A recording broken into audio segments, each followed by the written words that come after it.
जसजसे प्रेग्नन्सीचे दिवस वाढत चालले तसे काही ना काही प्रॉब्लेम दररोज फेस करावे लागू राहिले. आज सकाळी एक साईडला पोट दुखत होतं म्हणून मी झोपून राहिले.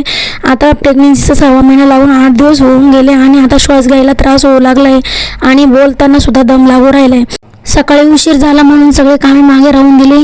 पहिला स्वयंपाक करायला घेतला आणि दररोज शेंगदाणे भाजून घ्यायला खूप कंटाळा येतो म्हणून एकदाच शेंगदाणे भाजून ठेवले. आणि आज मी बनवणार होते भोपळ्याची भाजी आणि सकाळी ड्रायफ्रुट्स खाल्ले होते. आणि काल मी बनवला होता मठ्ठा पण पटकन पिऊन घेतला आणि मग आंघोळ वगैरे करून जेवण केलं. मस्त 2 तास झोप काढली आणि लगेच निघाले माझ्या भाजीपाल्याकडे. आणि 6व्या महिन्यापासून बाळाचे ब्रेनचे डेव्हलपमेंट खूप फास्ट होत असते. मग काय, तुम्हाला ज्या कामात आनंद मिळतो ना ते काम तुम्ही नक्की करा. आता मला तर झाडे भाजीपाला लावायला खूप आवडतात आणि त्यांचं संगोपन पण खूप छान करता येते आणि आवडतेही.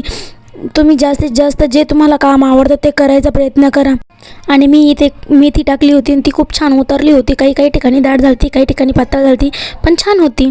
आणि ह्या झाडाचं नाव काय मला माहिती नाही, पण त्याला खूप छान फुलं येत्या. तुम्हाला जर माहिती असेल तर मला नक्की कमेंटमध्ये सांगा. Bye bye.